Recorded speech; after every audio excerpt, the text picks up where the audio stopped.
Another week, another court appearance for the melted circus peanut that is Donald Trump. It's getting so that we can pretty much set our watches to this stuff by now, but it should come as no surprise that the cult is digging in more than ever. Predictably, right? I mean, Donald Trump lied about the money his father left him. He lied about his bone spurs, his SATs, about graduating at the top of his class at Wharton, about his charity, the value of his properties, about where his father was born, about where Barack Obama was born. He lied about helping at Ground Zero, about paying a porn star hush money, lied about his wife being a genius, about the existence of COVID, about having COVID, about voter fraud in the 2020 election, about a perfect phone call, about January 6th, and about the mountains of classified documents piled up in his bathroom. He lies about being a family man, about being religious, about supporting the troops and putting America first. He paints himself orange to look healthy. He wears lifts in his shoes to look taller. And he has a 14-step comb over to look like he has a fuller head of hair. The guy is a Russian nesting doll of lies.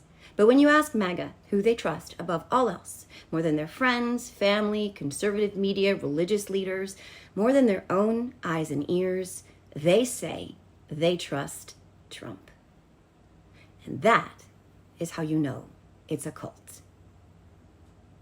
A cult today's guest knows all too well.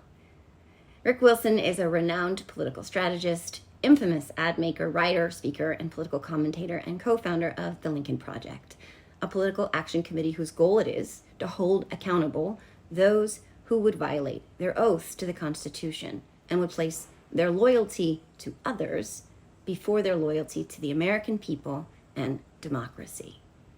Donald Trump made allies of a lifelong Republican like Rick and a staunch Democrat like me. Rick wrote the book, Everything Trump Touches Dies, and lordy, was he right about that. And without further ado, let's get to the episode. Enjoy. Hey there, Rick. Welcome to Are You Effing Kidding Me? Thank you so much for being here. I'm delighted to be with you.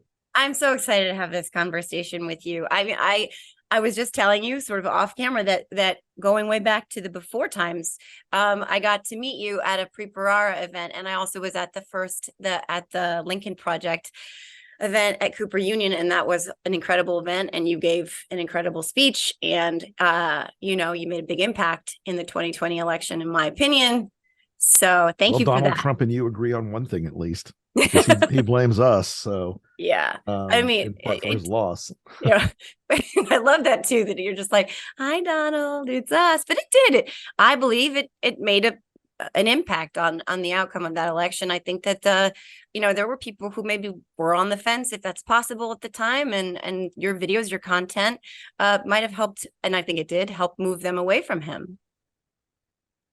Look, we understood from the very beginning of LP that there was a segment of American voters who we were very familiar with, and those were moderate suburban Republicans and conservative-leaning independents, and a lot of folks to this in the Never Trump segment in 2020 particularly, and even now, they're like, we're going to save the party, we're going to pull it back from Trump, we're going to trick them into, and our objective was not to try to trick them. We told them, like, look, you're going to make a morally difficult decision. We're going to help you. We're going to show you the context of what your decision means for yourself, your family, the future of the country. And we did very, very good advertising. Mm-hmm. And I mean, false modesty is the worst kind. I'm pretty good at the advertising part. Stuart Stevens, pretty good at the advertising part. We kind of know what we're doing. We do great messaging and narrative setting. And those things help persuade a group that in 2020, depending on the state, was between 3 and 8% of the Republican voter population. We moved them in our states, oddly enough, on average, about 4.6%. Now that made a difference for Joe Biden in places, that he would have lost, we think, otherwise. That amazing thing is the work we've done has expanded that voter pool. It's now between, depending on the states, 7 and 11% of the Republican voter pool. And it's probably going to be higher by the time we get done with indictment palooza with Trump, because there is a fraction of the Republican base that will never leave him.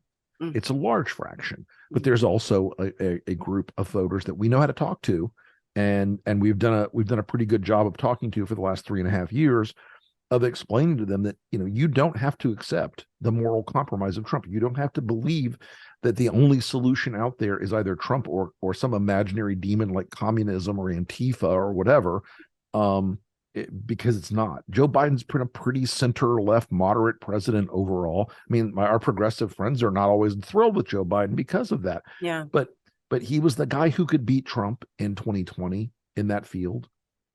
And look, for all my Bernie bro friends, if it had been Bernie, he would have lost 44 states, and Biden could pick the lock, and he did. And I think that he's got a really good chance of being reelected in 2024. It's going to take a lot of work. There's no room for error or mistakes or complacency. But this is a really challenging, thrilling, terrifying moment we're coming up on, because and this is tough love. God love my friends in the Democratic Party. Y'all can screw up a 2-car motorcade when it comes to politics. And while Biden had ran an excellent campaign in 20 and is got a good campaign together now, the role the Lincoln Project will continue to play in this ecosystem. We'll go out and be the tip of the spear and blow up the bad guys. We'll go out and be the leading edge of fighting to both set a narrative politically and to disrupt the other team. And look, the fact that I have a rent-free lease in Trump's head is a weird place to be, but it's also one that I'm happy to continue to exploit for the purposes of wrecking his shit and helping democracy. Yeah, I'm on board with all of that. And I have a lot of follow-up questions on the Trump issue, but before we get to Trump, I wanted to talk about Ron DeSantis. Okay, because how would you describe what the fuck is happening with his campaign right now? Like, is implosion too kind a word? No, actually, implosion, think of it more as a volcano made of burning tires. And the top of the volcano is a pyramid of burning dumpsters, and each moment of the day a bus full of clowns crashes into the pyramid of burning dumpsters on top of the mountain of burning tires. That's Ron DeSantis's campaign right now. They are spending basically $1 million+ a week. They are losing about 1.25 points of favorability every single week. He's on the campaign trail.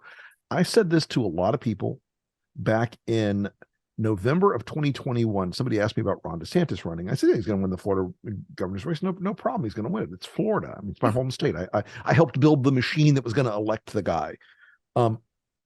But I said at the time, he is the most overrated stock in American politics. And in my role as Rick Stradamus, predictor of the future,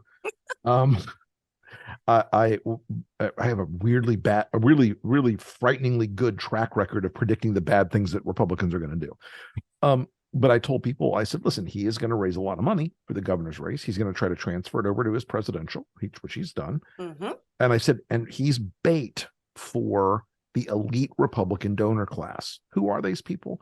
They're much more liberal than the MAGA base.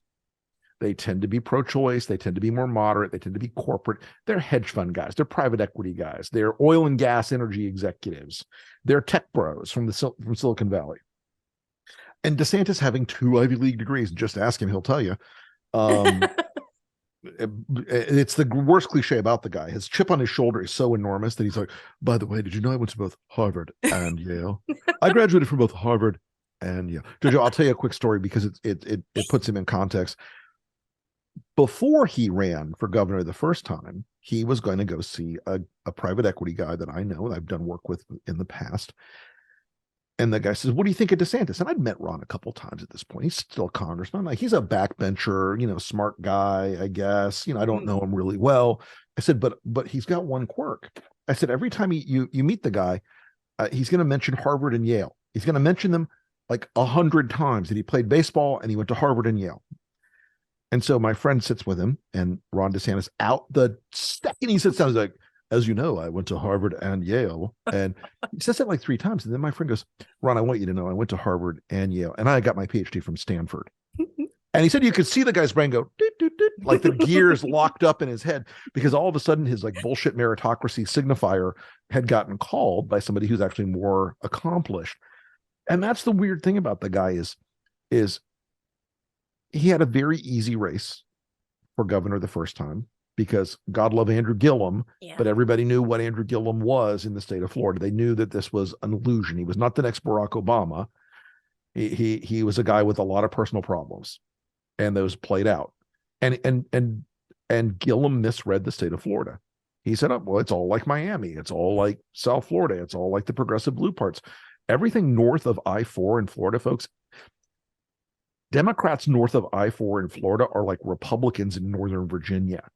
Okay, they're much more. They're not the same people you think they are on paper. So Gillum lost. It was an easy race for DeSantis to win, but he only won by 66,000 votes. Second time around, he outspends his opponent by like 25-1. The Democrats foolishly named Charlie Crist, a guy who I've known since the 80s. I'm that old. I'm 60 years old in November, and in politics years, that's like being a billion years old. I mean, no one survives in this industry as long as like Stuart Stevens and I have, because we're both like we're like the fourth generation of people coming up behind us in politics. Normally people last 5 or 6 years, they're out, they don't want to do it all their lives. Anyway, long story short, DeSantis runs the second time. Charlie Crist is a former Republican, so Republicans hate him. He's a former Republican, so Democrats hate him. He's a guy who's been on every side of every issue, so ideologues on every side of every issue hate him. And he gets outspent 1,000,000,000-1. DeSantis has this massive statewide machine that the Republican Party in the state has built up over 30-35 years at his disposal, and he wins by 19 points. And the question wasn't, oh, how did he win by 19 points? The question really was, why didn't he win by 29 points? He crushed every metric, but he's not a likable guy. In fact, he's like the least likable person I've met in politics in my life, and I worked for Rudy fucking Giuliani. Okay, I mean, he's profoundly, like, he sets people off in a way that I have never seen before. And it's partly the chip on his shoulder. Yeah. And it's partly the contempt for people around him. And it's partly the sort of weirdly insular, brain space he has about that no one rivals him in some weird way. And I got to tell you, look, he's from a town called Dunedin, Florida. And it's right across Tampa Bay. And I'm born in Tampa. I'm like 10 years older than DeSantis, right? He is a guy who was born in a very good, middle-class family. His mom was a nurse and his dad installed cable boxes.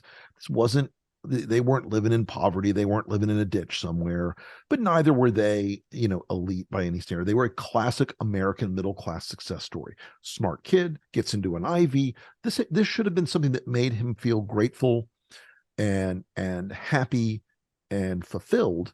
But instead, he hates being reminded where he's from. He hates being reminded, what kind of life he came from. And he wants to live the private jets, beautiful life, elite, all the elite signifiers. And he's just a regular guy from Tampa. He's smart. Okay, he's from Dunedin. He's smart. He's not a stupid guy, but he's allowed this ambition. And that partly comes from his campaign manager, Casey. Because if anybody thinks it's not Casey running the entire thing, you're out of your mind. Yeah. Her political instincts are about as sharp as a chef's kiss right there. Those are fashion sense. I mean, look, those eyebrows. Ooh. I just got to interrupt you for 1 second, because Rachel Vindman said that her eyebrows were a cautionary tale in microblading, and I've never ever been able to see it.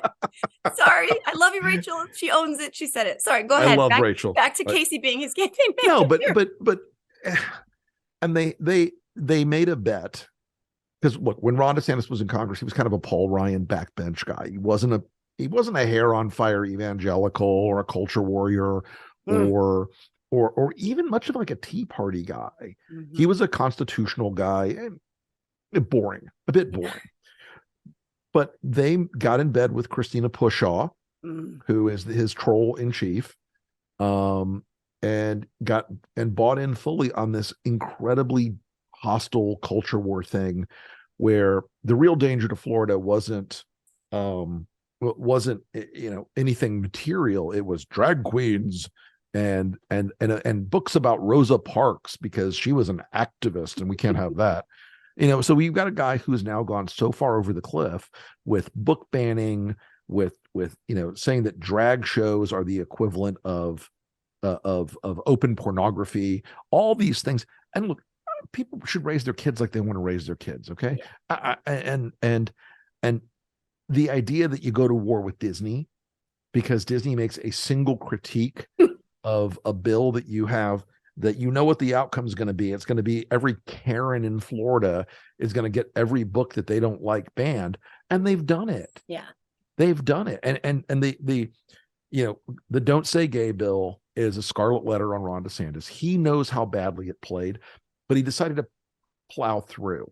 He decided to sort of like shove himself through it. Never back down. Mm-hmm. Well, even when it pulled badly, they never back down. And so even when he discovered that the 6-week abortion ban, I know for a fact his pollsters went to him when they did the 6-week abortion ban and begged him not to sign it. They're like, this polls like 82-8.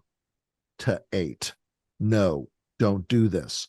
Even Republican women, especially affluent Republican women in Florida, were like 80-20 against it. It was just bad business, but he did it.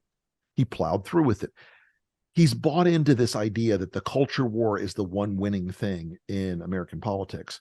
And over time, what we've learned about culture wars on both sides, in both state and federal races, and both and local and national, is that the side that is perceived to have overreached is the side that loses. Mm-hmm. And so in Kansas and in Ohio, when they overreached on in the post-Dobbs environment, they got their asses handed to them. Mm-hmm. Well, now he's overreaching on especially on LGBT issues. Mm-hmm. And that overreach has cost him politically. I mean, when you look at the numbers, the astounding figure in our survey a year and a half ago against Trump, Trump was at 50 and Ron DeSantis was at 36. You look at it now and Trump's at 56 and Ron DeSantis is at 8.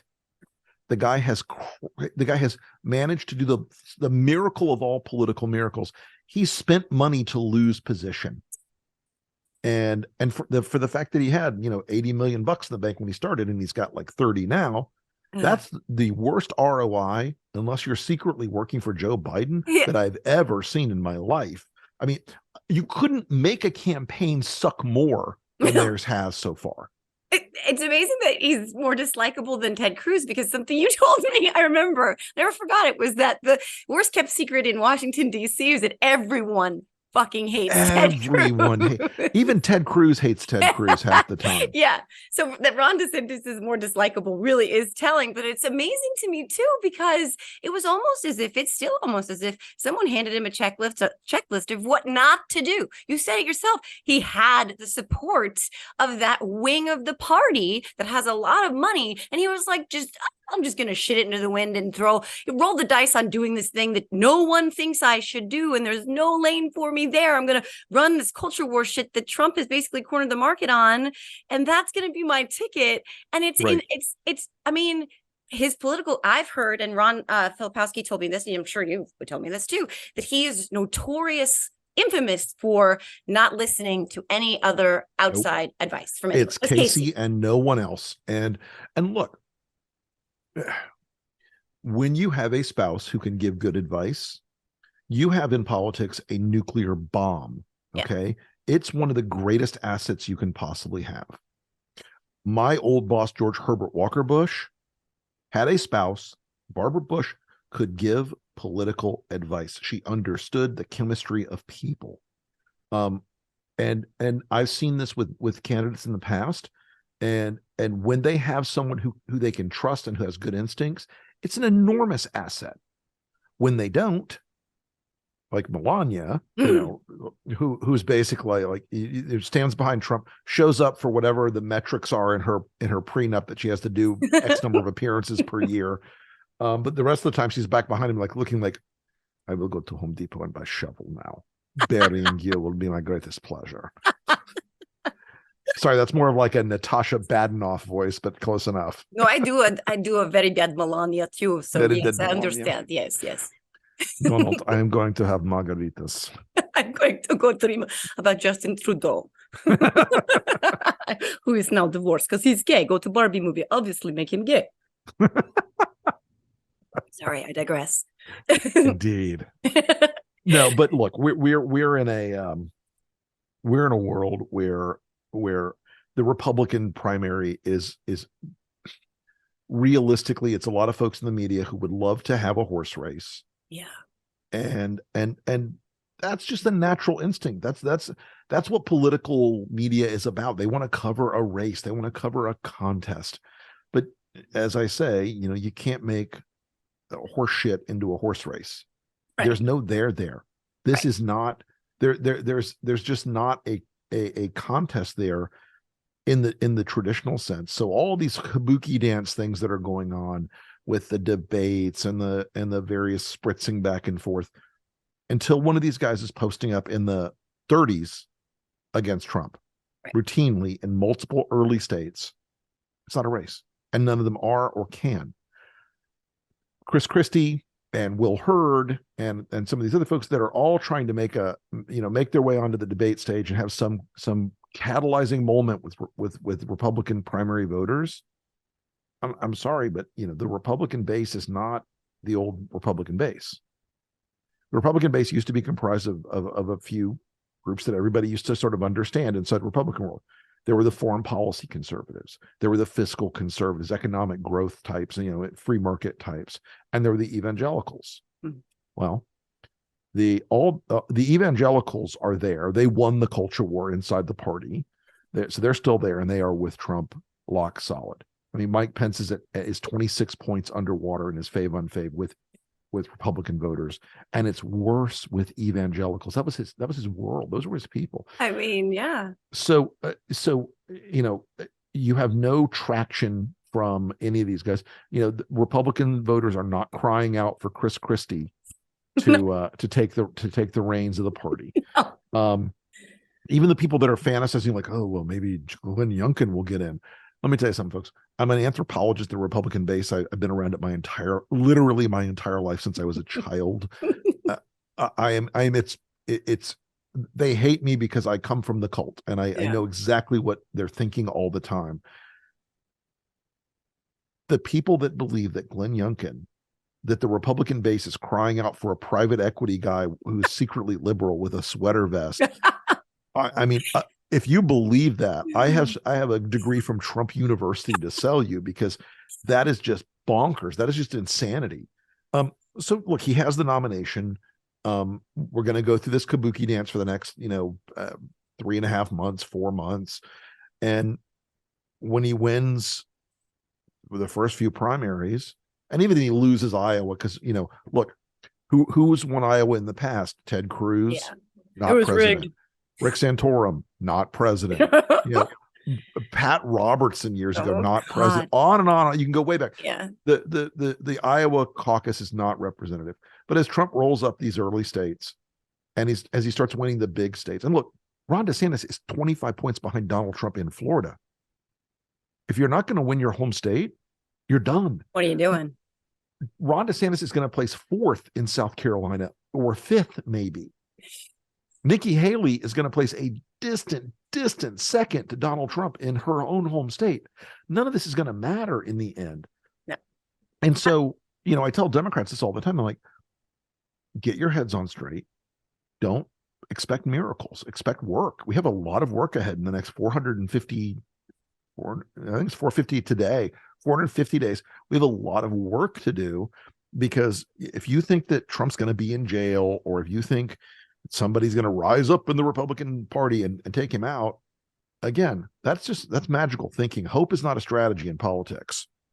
No, definitely not. And I wanted to touch on that Republican field for 1 second, because you mentioned Chris Christie, of course, and because it's personal for me with Chris Christie, because that's my former governor, and I've got lots of thoughts on the subject. At one time after Sandy, I was a big Chris Christie fan. I thought, right? So we all know Chris Christie's journey, but I'm curious about what Chris Christie's calculations are right now, because I'm out there calling him on his shit every day and trying to, I don't know, just make him own what he's done. But he's obviously not going to make any headway in the party. He's obviously not really going to land any blows. He's going to get some viral moments from these debates where he takes Ron DeSantis, as John Fugelsang said last night, and picks him up and starts hitting the other candidates on the stage with Ron DeSantis' lifeless body. Like, this is what Chris Christie's going to have a viral moment doing. But what's the long game beyond that? What? There's no there. Yeah. Look, Christie is doing this, in my opinion. I haven't talked to him. But I understand the psychology of these people a lot. There are two reasons you run for president. One is you have something to say to clarify who you are and why you would be a great leader. And that is a very addictive thing. Mm-hmm. The only cure for wanting to be president is death. Once you're president, you want to be president again. Right. Again, the only cure for that disease is death.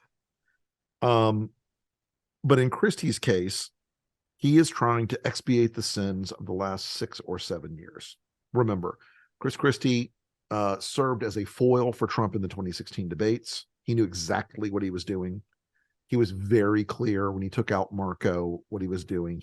That was with an expectation, I believe, that Trump was going to say, "Oh, well, you'd be a great attorney general." Now, that was never going to happen because of the long-running Jared Christie issues, because Christie put Jared's dad in jail. Yeah. But so now he's trying to sort of expiate those sins. He's trying to do some sort of penance so he can get his public image back, so he can be the guy who was the truth teller in the end. And if lightning strikes and something happens, maybe that's great. But I don't think he really has a political plan to become president. I think he has a plan to go out there and make a big splash in the media. And look, his primary constituency right now are bookers in the Acela corridor. He's a guy who's very comfortable on TV. He's very good on TV, frankly. Yeah, he is.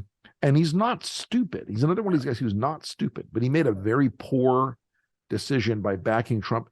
And look, let's remember, during the Trump administration, Chris Christie was a reliable supporter of Donald Trump on the Sunday shows and in public events and in public statements, where he would defend Trump from damn near anything. Mm-hmm. So I think it's important to remember that he's not coming into this. He wasn't sitting there seething since the end of 2016 going, I'll get him someday. He knew what he did. And he's tried to stay in Trump's good graces for a long time. I think because he wanted to be AG. Yeah, and he ate the meatloaf, and when he ate the meatloaf, for me, that was the end. And I think he thought he was, and Trump eats smarter men than he up for meatloaf dinner because he gets his jollies, making smarter men than him bow down to him. Listen, he there's nothing Trump loves more than the humiliation of people who think less of him, who think they're his betters. He loves humiliating people. Yeah. To a degree that is, I mean, it borders on almost like a fetish for the guy. He loves to try to check people and put people down so that he can maintain, a social or political or interpersonal position over them. So that brings me to this question about Trump. It's like the one I've wanted to ask you for the longest time. And I know it's going to sound basic, but here it is, because I don't understand it. I don't understand what they're afraid of. Why does a Chris Christie or a Marco Rubio or a Lindsey Graham, who said, I'm out, I'm done, and then wasn't, what is it? Is it Trump? Is it that person? It's the base. It's just the base. But what's the fear there? They don't get primaried, and then where do they go? Death is the fear. Death is the number one fear. And I'm not exaggerating. So back in 2017, I still had a lot of Republicans in Congress that I was friends with, that I had helped, that I had advised, that I had relationships with.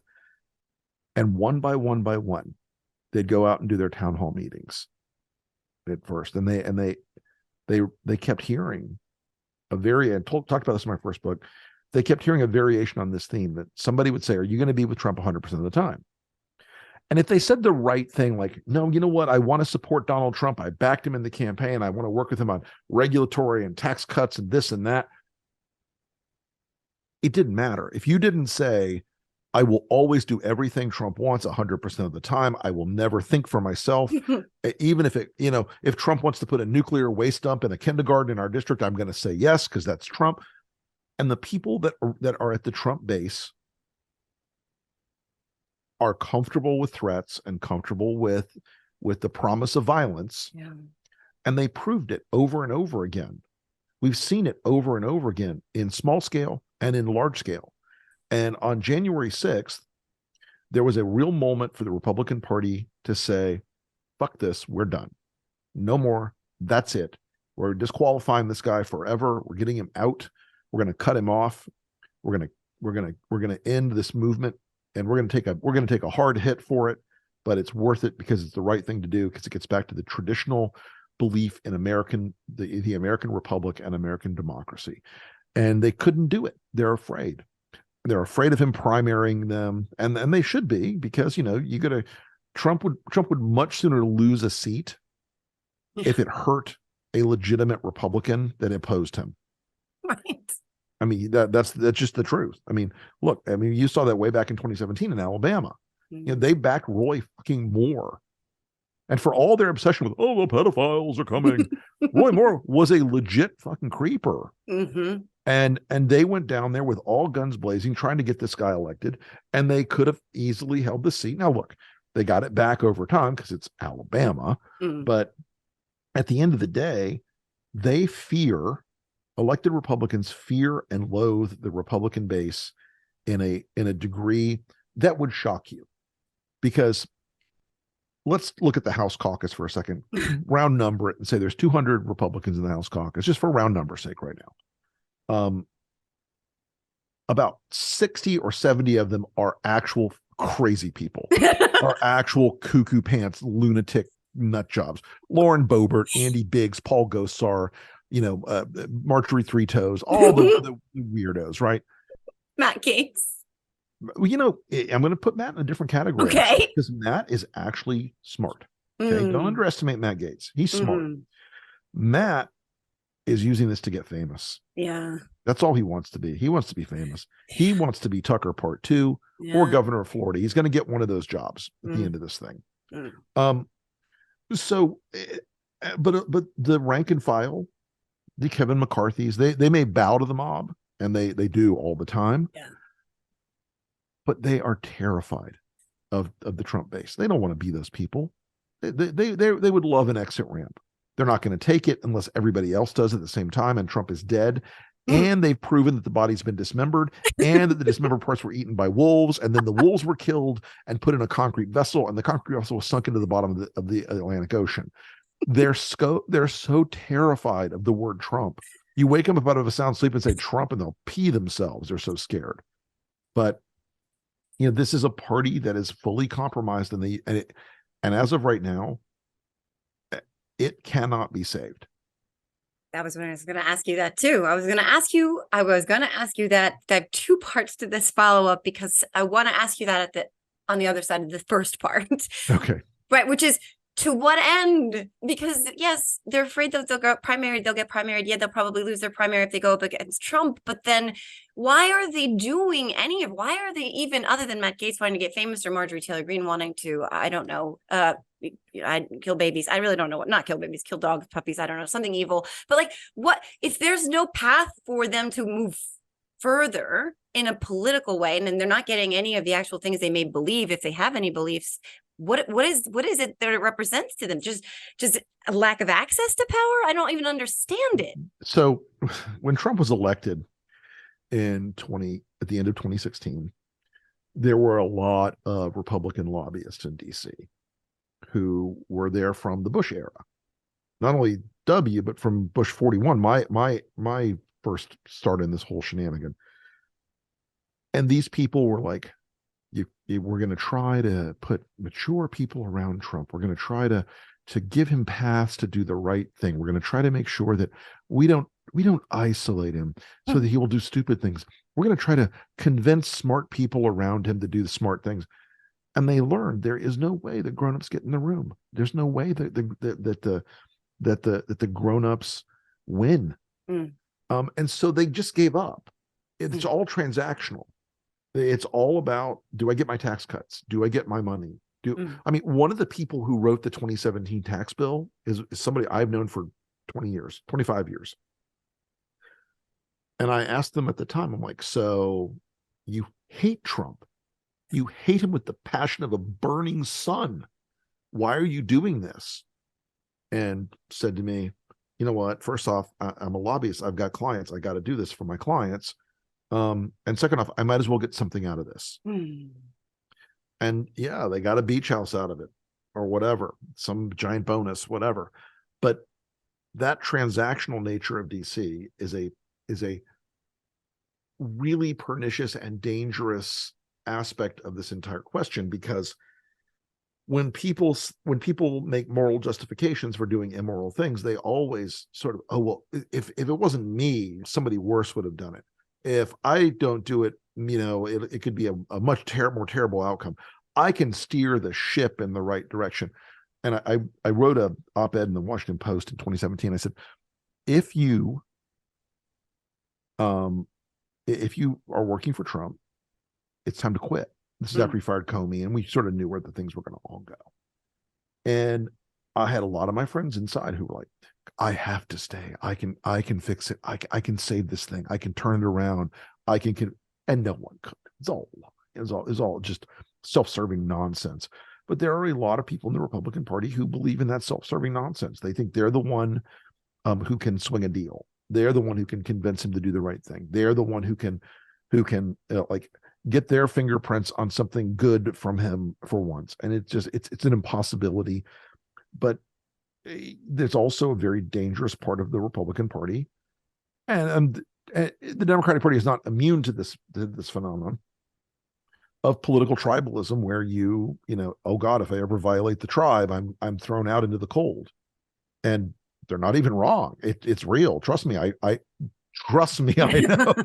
Yeah. You know, I went from being a guy who had parties with like 250 people at my house to like literally one of my best friends in the world for a long time said to somebody like, yeah, I've met Rick Wilson. I don't really know him that well. I'm like, motherfucker, I helped you move 3 times. Wow.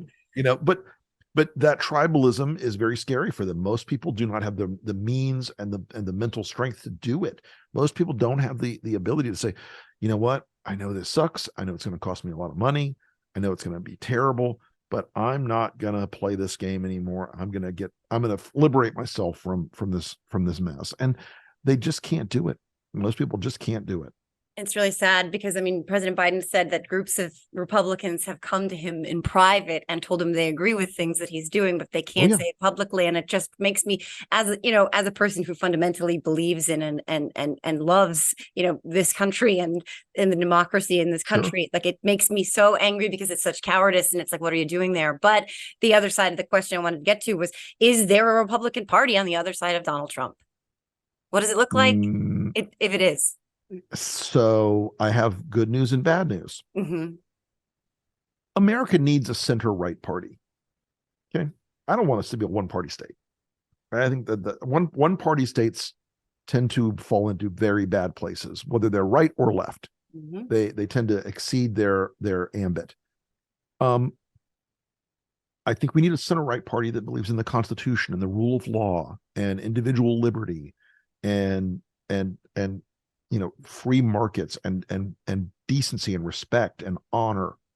And man, I know how old-fashioned it sounds when I say that, you know, we need a party that looks a lot more like George Herbert Walker Bush, who, you know, believed in public service, who believed in decency and kindness to people. When I worked in the administration, if you were caught being a dick to somebody, literally, if you were caught being rude to somebody in a restaurant, you were going to get fired. They expected a standard of behavior. The party is not that anymore. We need a center-right party in this country. Or what will happen is the right will become defined merely by authoritarianism and statism, which is what's happening now inside the Republican Party, because it doesn't believe in anything now. It believes in the maximum use of government. It believes in using the state power to punish your political enemies.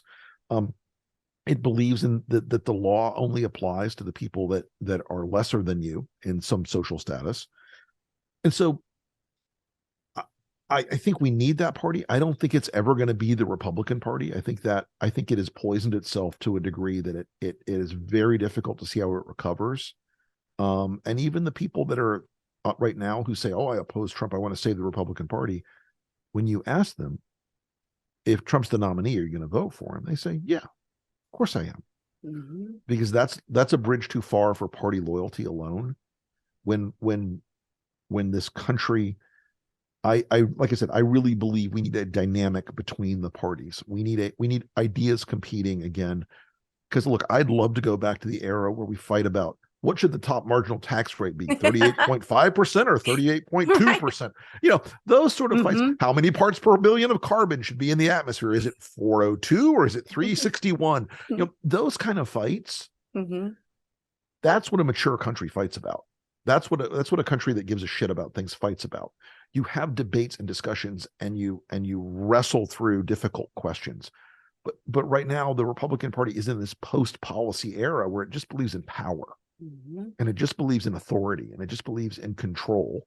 And I don't see that. That's not a Republican Party that I would recognize, and certainly not one that I would go back to, even if Trump, got eaten by wolves tomorrow. I mean, and nothing's going to break them with that bill. Not even if he goes to prison, nothing. It doesn't matter. It really doesn't matter. And they'll have him more. And I was raised by a lifelong Republican immigrant, actually, who became a Democrat during W's administration. But that's a whole nother story. But my dad and I had these debates all the time about, different policy issues. Right. And that was where I cut my teeth in all of this. And because you could have those conversations, and you can't anymore, but unless you want to take your brain out and put it on the table for a little while and start mumbling about gas stoves. That said, so I know we're short on time. I'm just gonna ram through the rapid fire random question round that I end all of my interviews with. So if you're game for a quick 3-question rapid fire random question round, this is my personal favorite. Okay, here we go. What is your most unpopular food opinion? My most unpopular food opinion? Oh boy. I fucking hate cottage cheese in any form. Cottage cheese? Oh my God. My fiance and I had this fight all that. She's like, no, it's still, I'm like, no, stop. I like cheeses of it's like the one food that I go about. That's my unpopular food opinion. It's a good one. I don't like ketchup, but they call you cellulite cottage cheese for a reason. It's not supposed to be something you want in your mouth. So I'm just going to say that. Not that there's anything wrong with cellulite to all the people who have cellulite, because I'm cellulite. Moving on. I'm sure the cellulite people are going to be like, she has cellulite. Oh my God, cancel her. Anyway, question 2. These are very, very highbrow questions. You have 2 months. You're going to be on an island for 2 months alone, but you have all the devices, et cetera, et cetera. And you get to bring, there's shelter and food and water. You get to bring one luxury item, Rick Wilson, one luxury item. What are you bringing for 2 months alone? 2 months alone. 2 months alone, not a device. I'm bringing books. I mean, that's just it. I'm bringing books. I live in a house with with more library space in it than it's shocking how many books I have around this place, and it's a little maddening sometimes. That's a good thing. I have a lot of books, but I have a lot of books I have to read. So question 3, the last question. By the way, I'm Jersey, so I'm bringing my makeup bag because that's how we roll. So anyway, I'm definitely bringing my makeup bag. You got to look good. 2 months on an island with no makeup. What are you talking about? Sunscreen. Right. Yeah, that's true too. Okay, question 3, last question. How long do you think you'd survive a zombie apocalypse? A long I knew you'd say that. Long damn time. I knew I'd survive a long time. I am as much as I spend a remarkable amount of my time talking on television these days, people don't understand. I'm a 5th generation Floridian. I was raised in the woods. I was raised feral. I was raised wild. I would last a long time. I gave myself 3 hours, and I think I'm being generous. I'd be like, I'm almost scared. and that would be the end. Okay. Well, thank you for answering those questions. It's always my favorite part. It's so revealing. So, well, that concludes the rapid fire random question round. Rick Wilson, anything you want to promote, anything you got going on that you want to share? Well, you can listen to my podcast at The Enemies List, and you can catch me every other Thursday on the Breakdown live streaming on YouTube from Lincoln Project. And I'm on Twitter and Threads and Instagram at The Rick Wilson. I love it. Thank you. Everybody go check that out. And I want to thank you again. You gave me the best piece of social media advice I've ever gotten. Every now and then you got a bop patrol in the nose and just let them know. And that is what I do. That's right. Once in a while, tell them to fuck off. That's right. And I love it. And I'm a master bopper. And I don't mean that pejorative. Thank you, Rick Wilson. Anytime. Talk to you soon. Talk to you soon. Thanks for joining me. And if you are listening to the Are You Effing Kidding Me podcast, make sure to subscribe and leave a 5-star review. And if you're watching on YouTube, please like and subscribe below. Look, I think we can all agree, if we can't agree on much else, that these are pretty crazy times. And navigating all of that every day can be pretty stressful. In my case, add 2 middle schoolers, and there are just some days where I'm dragging myself across the finish line. And then there are the nights when a glass of wine or 2 fits the de-stress bill. But let's be honest, I'm a busy mom. I can't be waking up feeling like crap, whether that's that second glass of wine I had or eating my daughter's leftover chicken fingers because I didn't want them to go to waste. Either way, enter Z-Biotics. Here's how you use it. Step 1, have a Z-Biotics. For best results, make Z-Biotics your first drink of the night. Step 2, drink responsibly. Pace yourself, hydrate, and get a good night's sleep. Step 3, enjoy tomorrow, wake up feeling refreshed and ready to take on the day. Z-Biotics Pre-Alcohol Probiotic, your first drink of the night for a better tomorrow. Engineered by a team of PhD microbiologists, Z-Biotics is a probiotic drink that breaks down the byproduct of alcohol, which is what's responsible for those rough mornings after drinking. So go to zbiotics.com/politicalvoices or scan the QR code on the screen right now to get 15% off your first order when you use Political Voices at checkout. Again, go to zbiotics.com/politicalvoices or scan the QR code on the screen right now.